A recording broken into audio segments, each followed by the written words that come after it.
Hello dear students, welcome back to easy notes. आज हम लोग स्टार्ट करने वाला है हमारा नया chapter that is mechanical properties of fluids, जिसमें हम लोग बात करेंगे प्रेशर के बारे में। ठीक है, सबसे पहले लेक्चर में कंप्लीटली प्रेशर के बारे में बात करेंगे कि प्रेशर क्या होता है, किस तरह से लगता है, किस पॉइंट पे क्या क्या होता है, उसकी बात करते हैं। ठीक है, तो सबसे पहले फ्लूइड्स की बात करते हैं। राइट, फ्लूइड्स क्या है? फ्लूइड्स मतलब जो भी चीज फ्लो हो सकती है उसको हम लोग क्या कहते हैं? फ्लूइड्स। मतलब हमारे पास तीन स्टेट्स ऑफ मैटर है, सॉलिड, लिक्विड एंड गैसेस। अब सॉलिड जो है वो फ्लो नहीं होगा। फ्लो कौन होंगे? Liquid as well as gases. तो मतलब fluids are basically substance which can flow. It mainly includes liquid and gases. इन दोनों को क्या कहते हैं हम लोग? फ्लूइड्स कहते हैं। दोनों को मिला के नहीं, दोनों को फ्लूइड कह सकते हैं। जो भी चीज फ्लो होती है उसको हम लोग क्या कहते हैं? फ्लूइड। तो सबसे पहले इसमें हम लोगों को बात करनी है डेंसिटी के बारे में। What is density? डेंसिटी आप लोगों ने पढ़ रखा होगा कि density is nothing but mass per unit volume. इसको हम लोग क्या कहते हैं? डेंसिटी। मतलब डेंसिटी का फॉर्मूला क्या हो जाएगा? मास पर यूनिट वॉल्यूम। इसकी यूनिट क्या हो जाएगी? ऐसा यूनिट विल बी, मास की यूनिट है केजी और वॉल्यूम की पर मीटर क्यूब। ठीक है, और डायमेंशन क्या हो जाएगा इसका? इसका जो डायमेंशन होगा that will be M L power -3।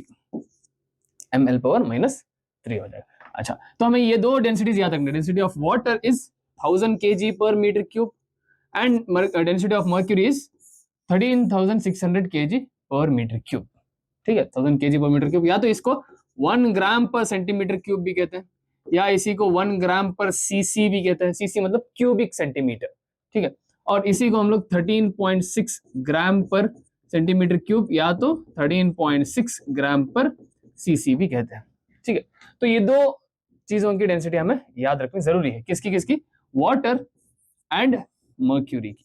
ठीक है, मर्क्यूरी की सबसे ज्यादा होती है डेंसिटी, कितनी? 13.6 ग्राम पर सेंटीमीटर क्यूब, और वाटर की 1 ग्राम पर सेंटीमीटर क्यूब होती है। और density is nothing but mass per unit volume. एक यूनिट वॉल्यूम में कितना मास प्रेजेंट होगा उसको हम लोग क्या कहते हैं? डेंसिटी। अच्छा, आगे बढ़ते हैं। अब बात करते हैं प्रेशर की। प्रेशर बेसिकली क्या है? जो हम लोगों ने इससे पहले वाले चैप्टर में पढ़ा था स्ट्रेस के बारे में। राइट, स्ट्रेस क्या था? Stress was nothing but force per unit area. कौन सा फोर्स? Restoring force. अब यहाँ पे भी क्या होता है, अगर सॉलिड में लगे तो that is called as stress. अगर वही फोर्स जो है लिक्विड यानी फ्लूइड्स में लगे, लिक्विड या गैसेस यानी फ्लूइड्स में लगे, तो उसी को हम लोग प्रेशर कहते हैं। सिंपल, देखो, it is defined as a normal force. Normal मतलब perpendicular force exerted by the fluid on any surface is in contact। मतलब मान लो कि अब हम लोग एक पॉइंट पे नहीं लेते, क्या कहते हैं? हम लोग एक पॉइंट की बात नहीं कर रहे, हम लोग बात कर रहे हैं एक सरफेस की। अब मान लो ये एक फ्लूइड का सरफेस है। ठीक है, क्या है? ये एक फ्लूइड का सरफेस है। अब इस सरफेस पे परपेंडिकुलरली जो लग रहा है फोर्स F, और इस एरिया पे जो लग रहा है फोर्स, उसी को फोर्स पर यूनिट एरिया को हम लोग क्या कहते हैं? फोर्स पर यूनिट एरिया को हम लोग कहते हैं pressure. Pressure is nothing but perpendicular force per unit area. Area से परपेंडिकुलरली जो फोर्स लग रहा है वो यूनिट एरिया में, उसको हम लोग क्या कहते हैं?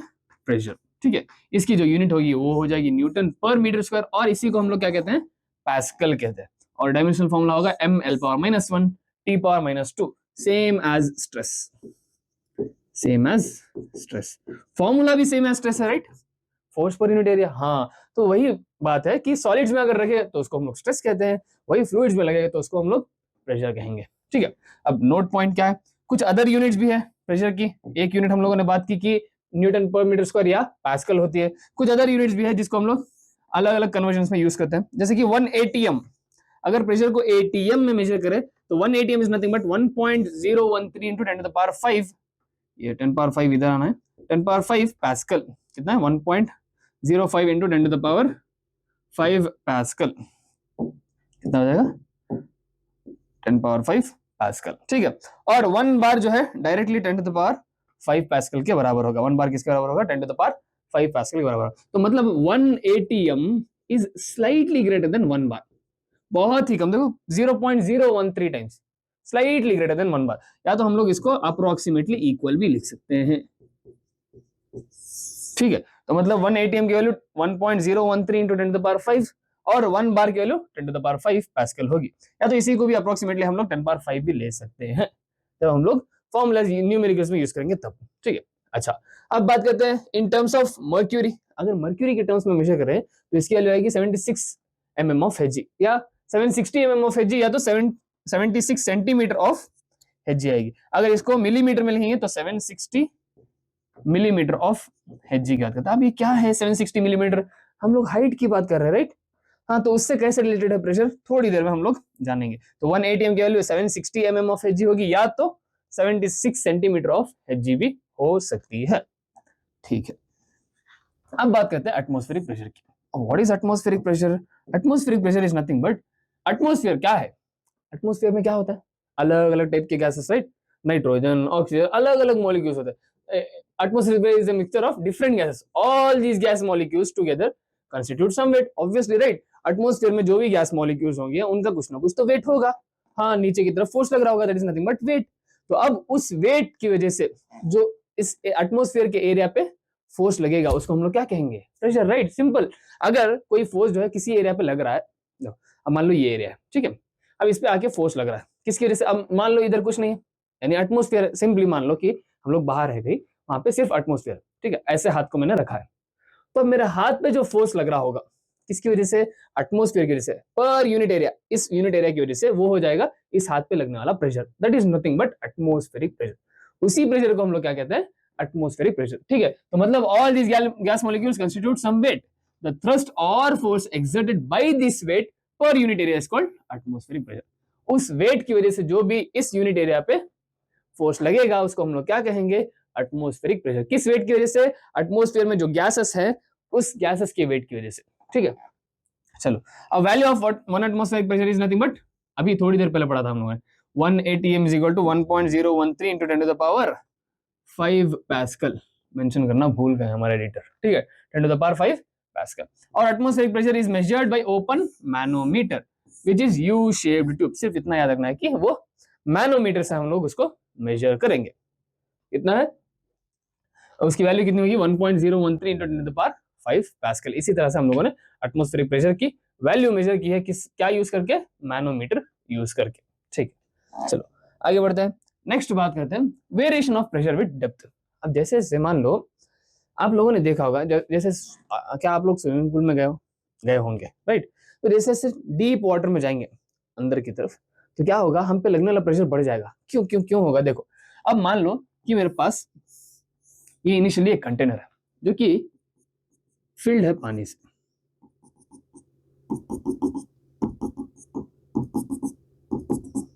ठीक है। ये किससे फिल्ड है? पानी से फिल्ड है। अच्छा, पानी से ही फिल कर लें इसको, रुको ऐसे कर लेते हैं। एक कंटेनर है जो कि फिल्ड है पानी से, इससे कर लें। हाँ, इससे सही से होगा। चलो, अरे इंस्टेड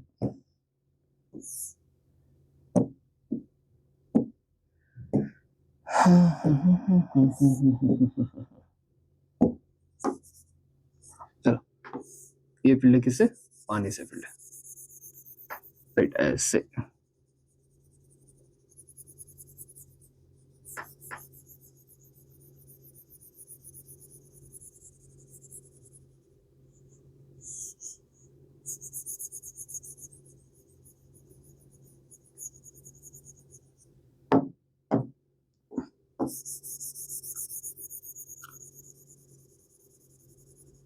अरे कितना टाइम लग रहा है ये पानी से फिल करने में?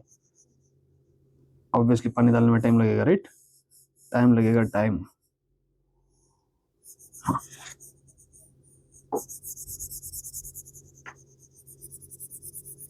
चलो हो गया done done done done done. थोड़ा डन, ठीक है। तो अब क्या है? एक कंटेनर है जो कि पानी से भरा हुआ है, ऐसे, ठीक है। अब मान लो कि अब अज्यूम करते हैं इस कंटेनर में हम लोग क्या करते हैं कि जो पानी से भरा हुआ है उस पानी का एक सिलिंड्रिकल शेप मानते हैं, इमेजिनरी, ठीक है। इमेजिनरी सिलेंडर मान रहा हूं, किसका? पानी का। एक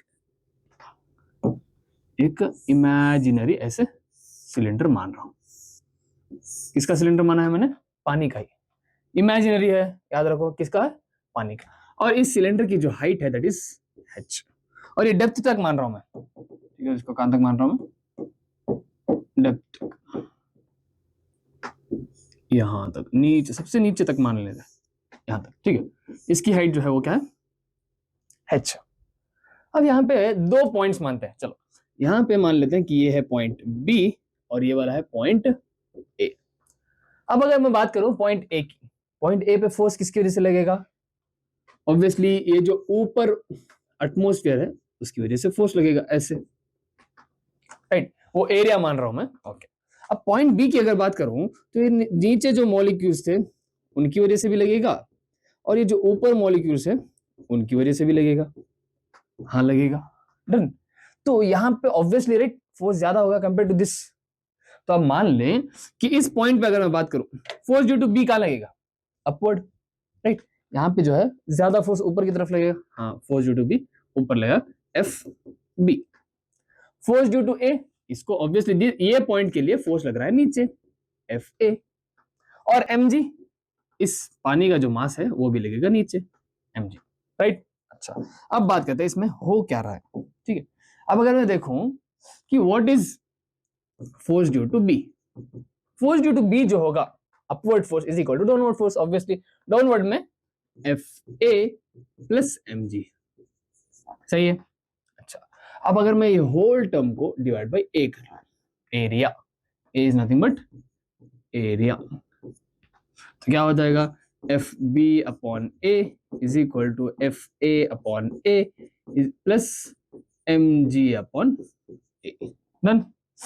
अब what is force per unit area, force per unit area is pressure, pressure किस पॉइंट का, pressure at point B is equal to force per unit area at point A, pressure at point A plus what is mg, mass को मैं लिख सकता हूं density into volume, what is volume, volume is area into height, g divide by a।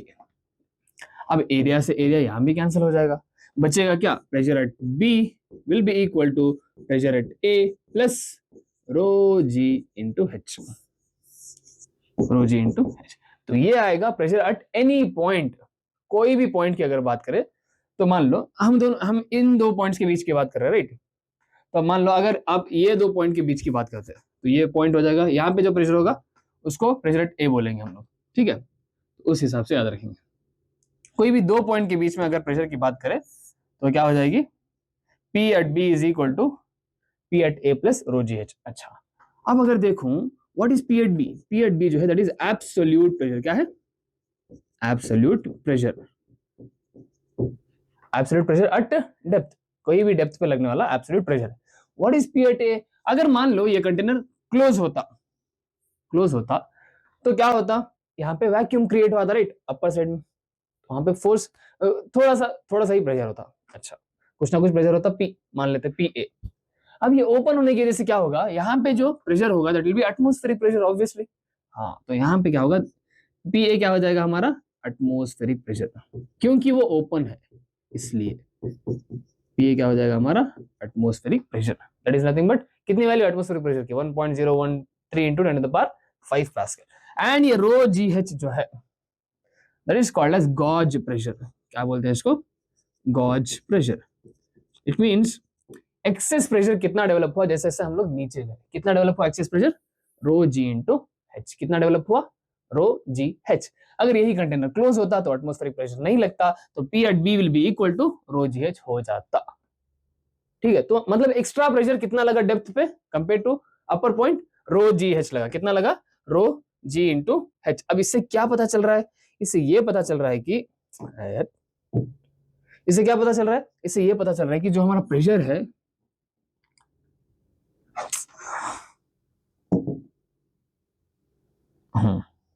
ठीक है, इससे ये पता चल रहा है कि जो हमारा प्रेशर है it is dependent on density, acceleration due to gravity and height, ठीक है। मतलब डेंसिटी पे कैसे डिपेंड करेगा, मतलब जितना ज्यादा डेंसर होगा उतना ज्यादा प्रेशर होगा ऑब्वियसली, राइट। जितना ज्यादा नीचे जाते रहेंगे डेंसर इसकी तरफ तो उतना ज्यादा प्रेशर हो जाएगा, हाँ। जी क्या है, जी एक्सेलरेशन ड्यू टू ग्रेविटी है, acceleration due to gravity change होती है टाइम टू टाइम, राइट। एक minute, acceleration due to gravity क्या होती है, चेंज होती है टाइम टू टाइम, मतलब टाइम टू टाइम बोल रहा हूं मैं, मतलब जगह से, मतलब मान लीजिए कि अर्थ पे एक्सेलरेशन ड्यू टू ग्रेविटी कुछ ना कुछ होगी, तो मून पे जाएंगे तो कुछ अलग होगी, किसी और प्लेनेट पे जाएंगे तो कुछ अलग होगी, राइट। तो उसी तरह से जी पे भी डिपेंड करेगा। अब जी पे अगर डिपेंड करेगा तो उसके बाद और क्या है, और हाइट थी, मतलब हाइट पे भी डिपेंड करेगा कि कितनी नीचे आ रहे हैं या कितनी ऊपर जा रहे हैं हम लोग, उस पर भी डिपेंड करेगा क्या, हमारा प्रेशर। ठीक है,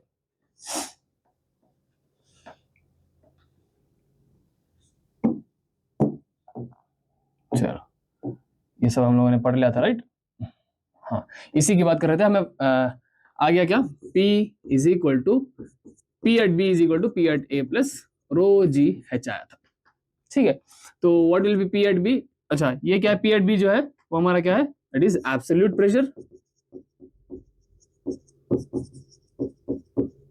P एट ए क्या है, P at A is atmospheric pressure, अगर ओपन हुआ तब, अगर नहीं ओपन होता तो P एट ए होता ही नहीं, right. And rho ji h is nothing but gauge pressure.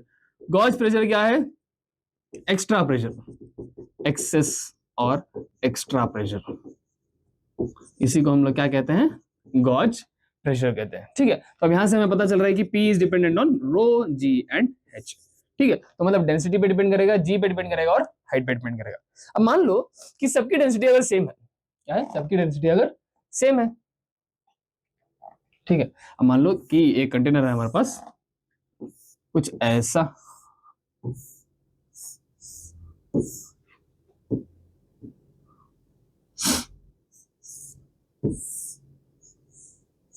कुछ ऐसा है, ठीक है, ओके, चलो,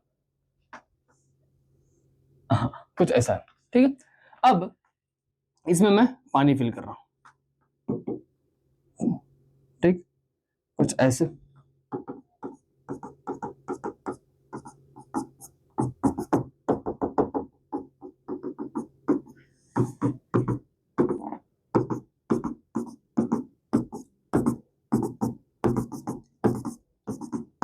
अब ये अलग अलग कंटेनर्स, राइट, देखो ये वाला अलग है, तो इन पॉइंट्स पे पूछ रहा हूं मैं, ये ये और ये, और चारों में जो है h हाइट तक जो है पानी भरा हुआ है, इस पॉइंट से h हाइट तक, ओके। तो अब चारों में अगर पूछूं कि डेंसिटी इस पॉइंट पे प्रेशर क्या होगा, pressure at point A B C and D अगर पूछे, तो सबसे पहले देखो कि क्या सब में पानी है, हाँ सब में पानी है, तो डेंसिटी सेम होगी, ये सब एक ही जगह है तो जी भी सबका सेम होगा, और सबके पानी की जो हाइट है इस पॉइंट से वो h ही है, हाँ, तो pressure at A will be equal to pressure at B will be equal to pressure at C and that will be equal to pressure at D. इसका मतलब क्या हुआ, at any point on a horizontal line, अगर एक horizontal line को देखे तो उस हॉरिजॉन्टल लाइन में कोई भी अगर पॉइंट ले ले तो उस पॉइंट पे जो है प्रेशर क्या होगा, सेम होगा, उस पॉइंट में क्या होगा, प्रेशर हमारा सेम हो जाएगा। ठीक है, pressure at A will be equal to B is equal to C and is equal to D.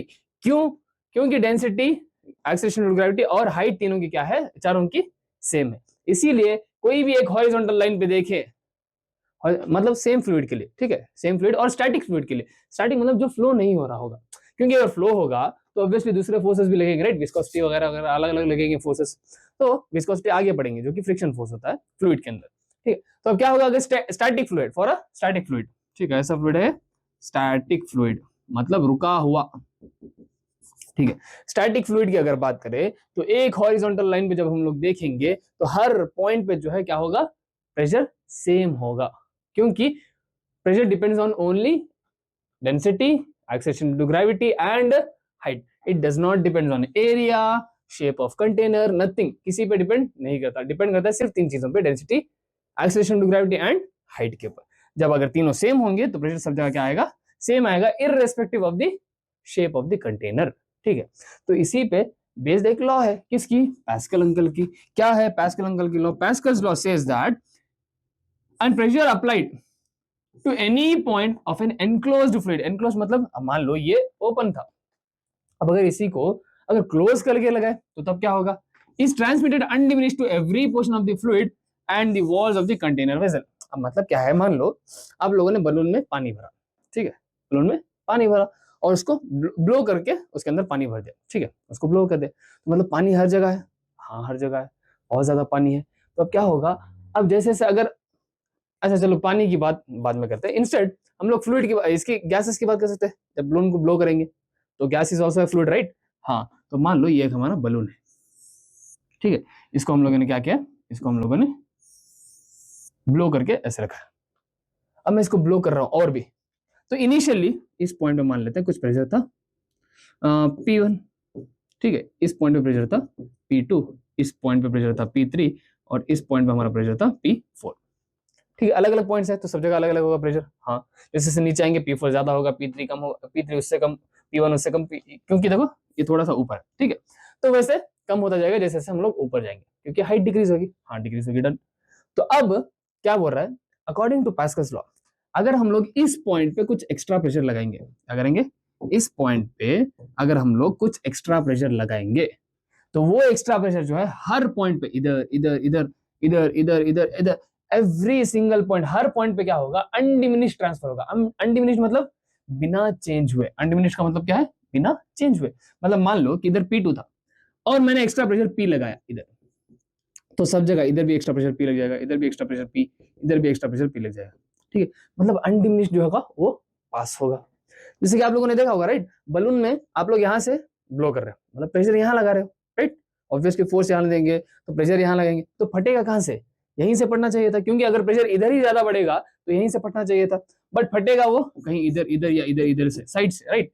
वो क्यों होगा, वो इसलिए होगा कि जो गैस मॉलिक्यूल्स थे हर जगह सेम प्रेशर ट्रांसफर करेंगे, अनडिमिनिश, मतलब बिना कोई भी थोड़ा सा भी प्रेशर घटाए हुए, अनडिमिनिट हर जगह क्या करेंगे, सेम प्रेशर ट्रांसमिट करेंगे, मतलब ट्रांसफर करेंगे। तो उस हर पॉइंट पे जो होगा सेम प्रेशर लगेगा। लगने की वजह से जितना ज्यादा प्रेशर हम लोग ऊपर से लगाते हैं, अगर उतना ही प्रेशर हर जगह लग गया तो वो बलून जो होगा वो बस्ट हो जाएगा।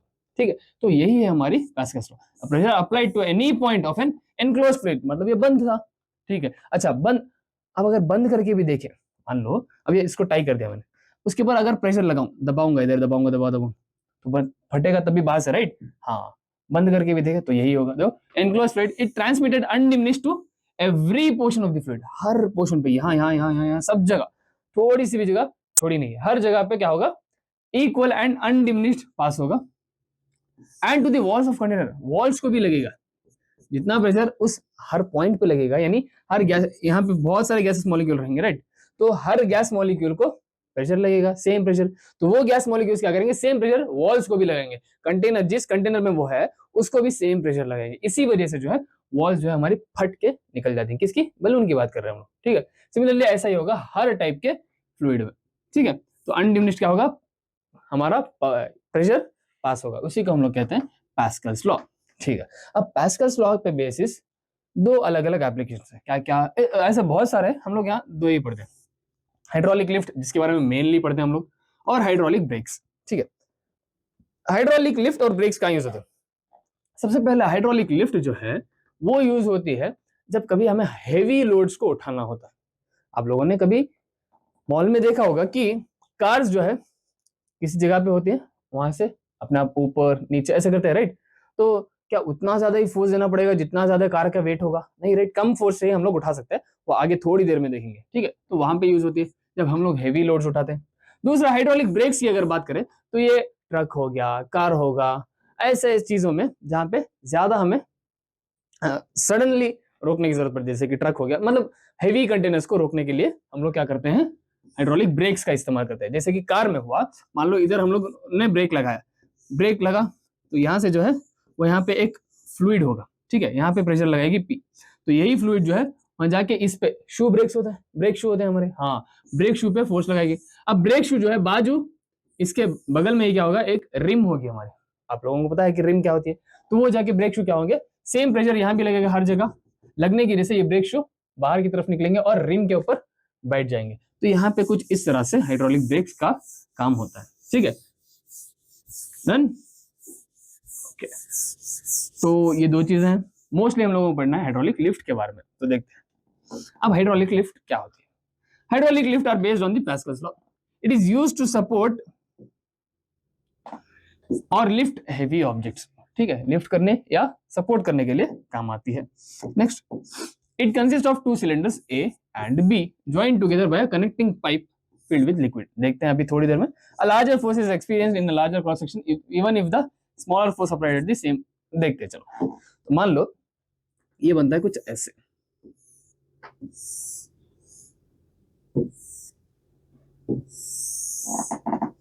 ठीक है, मान लेते हैं ये एरिया है A1, और ये वाला एरिया है हमारा A2, और यहाँ पे रखी हुई है कार। यहाँ पे क्या है, रखी हुई है हमारी कार।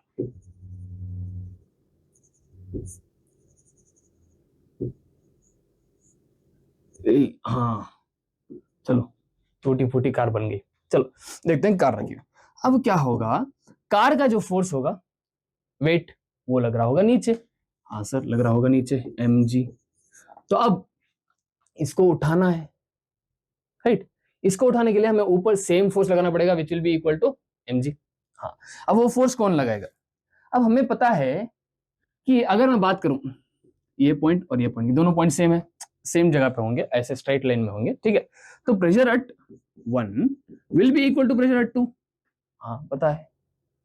तो व्हाट इज प्रेशर एट 1? यहाँ पे कुछ ना कुछ फोर्स लगाऊंगा, मान लो F1, ठीक है। तो F1 upon A1 is equal to, यहाँ पे फोर्स लगेगा उसकी वजह से F2, क्योंकि यहाँ पे जो प्रेशर लगाऊंगा, यहाँ बीच में लिक्विड फिल होगा, यहाँ क्या होगा, बीच में लिक्विड फिल होगा। तो अब यहाँ पे जो प्रेशर लगाऊंगा, तो वो सेम एक्स्ट्रा प्रेशर जो है हर पॉइंट ऑफ लिक्विड पे ट्रांसफर होगा इक्वली। तो वही आके इधर लगेगा, राइट? हाँ लगेगा। तो कितना लगेगा, F2 अपॉन A2 लगेगा। तो यहां से अगर मैं देखूं, यहां से अगर देखें तो F1 F2 will be equal to, देखो ऐसे देखें तो F2 इज इक्वल टू क्या हो जाएगा, F1 A2 divide by A1। क्या हो जाएगा, F2 is equal to F1 A2 by A1। अब इसका मतलब क्या हुआ कि थोड़ा सा फोर्स लगाने पर, छोटे एरिया पे अगर छोटा फोर्स लगाऊंगा तो बड़े एरिया पे ज्यादा फोर्स लग जाएगा। देखो देखो देखो, ऐसे ही देख सकता हूं मैं। अगर इधर से देखें तो F is directly proportional to A। ये A1 इधर जाएगा, इधर आएगा। देखो F1 upon F2 will be equal to A1 upon A2। मतलब force is directly proportional to area. मतलब छोटे एरिया पे अगर छोटा फोर्स लगाऊंगा तो बड़े एरिया पे क्या होगा, उसके कंपैरिजन में उतना ही ज्यादा फोर्स लग जाएगा। जितना बड़ा एरिया होगा उतना ज्यादा फोर्स लगेगा। अगर मैं छोटा सा भी फोर्स दूं तो यहाँ पे ज्यादा फोर्स लग जाएगा, समझे? तो उस तरह से हाइड्रोलिक लिफ्ट काम करती है, समझे ना? क्यों? क्योंकि यहाँ पे एक्स्ट्रा जो प्रेशर होगा वो सेम होगा। तो सेम जितना प्रेशर लगा रहा हूं मैं, सेम प्रेशर पास होगा। तो pressure is nothing but force per unit area. तो अगर एरिया बढ़ रहा है तो ऑब्वियसली राइट, फोर्स भी बढ़ना पड़ेगा, क्योंकि तभी जो है प्रेशर हमारा कांस्टेंट होगा। क्योंकि यहाँ पे जितना प्रेशर लगेगा P, यहाँ पे भी उतना ही होना चाहिए, राइट? जैसे कि मान लो अगर मैं यहाँ पे बोलूं फोर्स है 2, एरिया है 1, तो आंसर क्या आया 2, यानी प्रेशर हो गया हमारा 2। अब ये एरिया इसके कंपैरिजन में मान लेते हैं 4, तो हमें चाहिए आंसर 2। तो फोर्स कितना लगेगा, ऑब्वियसली 8 न्यूटन लगेगा, तभी हमें आंसर 2 आएगा, राइट? तो मतलब देखो यहाँ पे एरिया 1 था तो फोर्स मैंने 2 न्यूटन का लगाया। अब यहाँ पे एरिया 4 है तो अपने आप फोर्स जो है कितना लग जाएगा, 8 न्यूटन का फोर्स लग जाएगा। मतलब छोटे से एरिया पर अगर छोटा सा फोर्स लगाऊं तो बड़े से एरिया पे, यहाँ पे फोर्स कैसे भी लगा सकते हैं, एक पिस्टन लगा के आप लोग दबाएं या मशीन से भी यूज कर सकते हैं, अलग अलग तरीके से, ठीक है। तो अगर छोटे से एरिया पे छोटा सा फोर्स लगाएंगे तो बड़े एरिया पे जो है अपने आप बड़ा फोर्स लगेगा, due to Pascal's law. Pascal's law की वजह से जो है वहां पे बड़ा फोर्स लगना शुरू हो जाएगा, जो कि पास्कल्स लॉ को प्रूफ करता है कि हाइड्रोलिक ब्रेक्स में जो है पास्कल्स लॉ यूज होती है, जिसकी वजह से आसानी हो जाती है हमें ऑब्जेक्ट्स को लिफ्ट करने या होल्ड करने के लिए, ठीक है। चलो आगे बढ़ते हैं कुछ क्वेश्चंस की तरफ। तो सबसे पहला question, in a car lift compressed air exerts a force F1, okay, on a small piston. अब एरिया छोटा है, वहां पे F1 फोर्स है ऑफ रेडियस 5 सेंटीमीटर मान लेते हैं। छोटे एरिया पे मतलब A1 कितना हो जाएगा, pi into R1 square, right? तो यहां से R1 कितना है हमारा, R1 is nothing but 5 centimetre. चलो ऐसे रख लेते हैं 5 सेंटीमीटर, देखते हैं बाद में। यहाँ पे फोर्स लग रहा है हमारा F1। अगर बड़े piston, this pressure is transmitted to a second piston of radius 15 centimetre, okay. अब रेडियस जो है बड़ा हो गया 15 सेंटीमीटर का, R2। If the mass of car to be lifted is 1350 kg। अब जो कार को लिफ्ट करना है वो कितनी है, 1350। तो मतलब F2 कितना हो जाएगा, F2 will be equal to mg obviously. तभी तो राइट, दो यहाँ पे भी हम लोगों ने mg को बैलेंस किया था F2 से, तभी वो है लिफ्ट कर पाएंगे हम लोग, सेम अगर फोर्स लगाएंगे। हाँ, कैलकुलेट F1, ठीक है, पहले तो F1 कैलकुलेट करना है। फिर what is the pressure necessary to accomplish this task, मतलब कितना प्रेशर लगाना पड़ेगा ये टास्क को कंप्लीट करने के लिए। तो पहले F1 निकाल लेते हैं। चलो क्या फॉर्मूला है, F1 upon F2 is equal to A1 upon A2, यही है। देखो F1 upon F2 is equal to A1 upon A2, या तो F1 by A1 is equal to F2 by 2, anything जो भी याद हो आपको उस हिसाब से लगा सकते हैं। आंसर हमें मिल जाएगा। तो F1 कैलकुलेट करना है। What will be F2? M into G, 1350 into 10 is equal to 10 9.8 लिया है, चलो 9.8 ही ले लेते हैं हम लोग भी, इज इक्वल टू A1 कितना है? A1 is pi R1 square. Okay, तो A2 कितना हो जाएगा हमारा? पाई R2 स्क्वायर। ठीक है, अब दोनों सेंटीमीटर में दोनों को डिवाइड कर रहे हैं तो ऑब्वियसली कैंसिल होंगे, तो ऐसे ही रख लेते हैं। तो एरिया हो जाएगा हमारा पाई R1 स्क्वायर, मतलब 5 का स्क्वायर कितना होगा? 5 का स्क्वायर हो जाएगा 25 डिवाइड बाई दूसरा पाई R2 स्क्वायर, R2 25 15 का स्क्वायर 225। ओके, R का स्क्वायर राइट, दोनों का स्क्वायर किया, सेंटीमीटर का स्क्वायर दोनों तरफ करेंगे तो कैंसिल हो जाएगा। ओके, तो अब यहाँ से पाई चला जाएगा। 25 से अगर देखो तो 25 5 5 जा 25, ये क्या होगा? 5 4 जा 20, 5 5 जा, फिर 5 1 जा 5 9 जा, तो यहाँ से क्या आ जाएगा? F1 अपॉन ये कितना होगा? तो 350 इंटू 9.8। अच्छा चलो जी को हम लोग 10 ले लेते हैं, आसानी होगी राइट। 9.8 होगा तो आप लोग कैलकुलेट कर लेना, आप लोगों को पता है सिर्फ 9.8 की जगह 10 रख रहा हूँ मैं बस। ठीक है, जी को कितना लेते हैं हम लोग? 10 ले लेते हैं। चलो तो कितना हो जाएगा? 13,500 is equal to 1/9। So F1 क्या हो जाएगा? F1 is equal to 13,500 divide by 9। अब 9 के टेबल से करेंगे, 9 1 जा 9, बचेगा 4 45, 9 5 जा 45, फिर डबल जीरोस, तो कितना हो जाएगा? F1 will be equal to 1500 newton. मतलब 1500 न्यूटन लगाने पर कितना फोर्स लगा? 13,500 न्यूटन फोर्स लग गया। ग्रेट राइट, सिर्फ 1,500 न्यूटन का फोर्स ज्यादा लगा, कितना? 13,500 न्यूटन का। मतलब छोटा सा फोर्स देने पर ज्यादा फोर्स लगता है। हाँ, तो अब चाहिए हमें कि कितना प्रेशर लगा। अब प्रेशर कैसे निकालेंगे हम लोग? Pressure is nothing but force per unit area. कौन सा फोर्स? F1, क्योंकि वही प्रेशर हम लोग लगा रहे हैं। हाँ, तो what will be pressure? P1 is equal to F1 by A1। तो P1 is equal to F1 कितना है? 1500। What was A1? Pi into R1 square, तो पाई कितना है? 3.14। R1 5 था 25।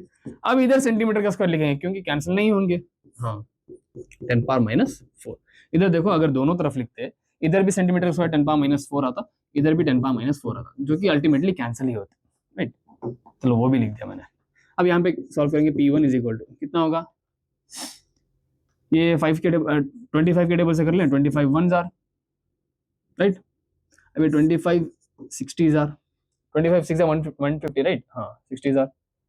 ओके, तो 60 इंटू 10 पावर 4 ऊपर जाएगा तो 10 पावर 5 हो जाएगा, 10 पावर प्लस 4 हो जाएगा, तो 1 2 3 4 डिवाइड बाई 3.14। चेक कर लेते हैं, या तो ऐसे रख लेता हूँ मैं, 60 divide by 3.14, right.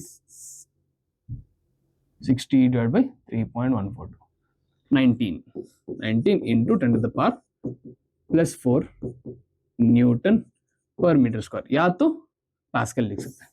19 into 10 power 4 pascal, समझे? इजी।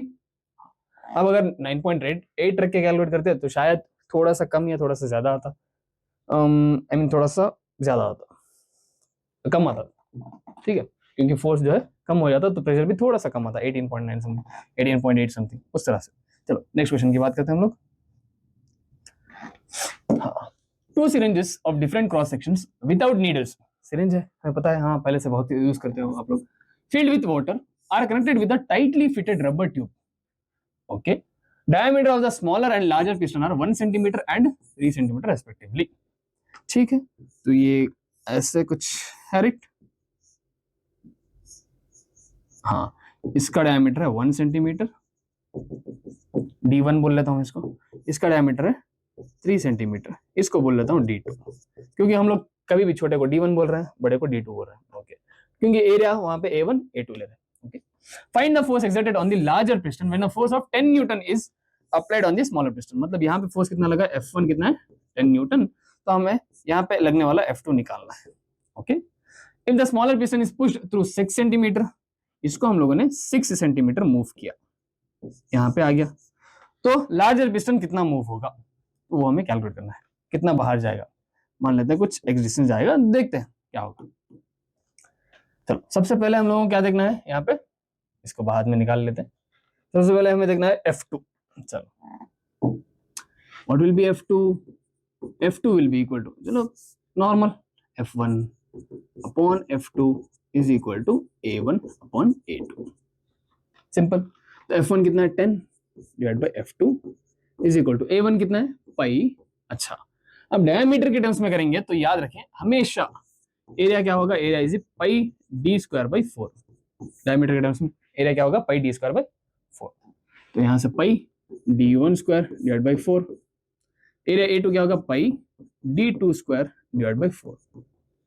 तो पाई से पाई चला जाएगा, 4 से 4 चला जाएगा, तो बचा 10 upon F2 is equal to what is D1 now, 1 centimetre का होल स्क्वायर। 1 सेंटीमीटर का स्क्वायर फिर से कैंसिल होगा, अभी बोला हाँ, डिवाइड बाई फिर से 3 सेंटीमीटर का होल स्क्वायर, तो कितना होगा 9, राइट। तो यहां से क्रॉस मल्टीप्लाई जब करेंगे तो F2 is equal to 19 newton आ जाएगा। मतलब अगर 10 न्यूटन का फोर्स लगाएंगे स्मॉलर डायमीटर पे, तो लार्जर डायमीटर पे कितना फोर्स लगेगा, 19 न्यूटन का। ओके एक और चीज पूछी है कि अगर स्मॉलर पिस्टन को कितना मूव कर रहा हूं मैं 6 सेंटीमीटर, मतलब L1 मान लेते हैं हमारा 6 है, तो ये कितना मूव होगा मान लेते हैं L2, ठीक है। तो अब यहां से अगर देखूं तो क्या कांस्टेंट होगा, volume will be constant, right. Volume pushed in will be equal to volume of pushed out. मतलब ये कौन सा अंदर जा रहा है, स्मॉलर पिस्टन, ये बाहर आएगा। तो स्मॉलर पिस्टन पे जो वॉल्यूम होगा L1 इंटू एरिया 1 होगा, it will be equal to L2 into area 2। L1 दिया हुआ है कितना है 6 सेंटीमीटर, 6 सेंटीमीटर इंटू एरिया 1 कितना है पाई D1 स्क्वायर बाई 4, राइट। हाँ चलो pi D1 square divide by 4 is equal to L2 calculate करना है, ये हो जाएगा pi D2 square divide by 4, pi by 4 चला जाएगा फिर से, तो 6 centimetre into what is D1, D1 is 1 centimetre square, ठीक है 1 centimetre square is equal to L2। What is D2, 3 है, तो 3 का स्क्वायर 9 सेंटीमीटर स्क्वायर हो जाएगा। तो अब सेंटीमीटर स्क्वायर से सेंटीमीटर स्क्वायर जाएगा, यहां से अगर देखूं L2 क्या हो जाएगा 6 बाई 9 सेंटीमीटर, 6 बाई 9 क्या होगा 2 बाई 3, राइट। 3 2 जार 3 3 जार 9, तो 2 बाई 3 इज 0.666 सेंटीमीटर। इतना मूव होगा हमारा लार्जर पिस्टन। अगर हम लोग स्मॉलर पिस्टन को 1 सेंटीमीटर मूव करें तो लार्जर पिस्टन जो है कितना मूव होगा 0.666 सेंटीमीटर मूव होगा, ठीक है। तो यही था प्रेशर के बारे में, बस छोटा सा टॉपिक था, राइट। अलग अलग वेरिएशंस ऑफ प्रेशर हम लोगों ने किए। तो इसी के साथ ये लेक्चर को हम लोग खत्म करते हैं, तो मिलते हैं नेक्स्ट लेक्चर में। क्या पढ़ेंगे इसमें, बायोनेसी पढ़ेंगे, आर्किमिडीज प्रिंसिपल पढ़ेंगे, बर्नौलीज थ्योरम पढ़ेंगे, बहुत सारी चीजें पढ़नी है सेकंड लेक्चर में, ठीक है। तो मिलते हैं नेक्स्ट लेक्चर में, तब तक के लिए पढ़ते रहिए और डाउनलोड कीजिए इजी नोट्स ऐप को। Bye bye.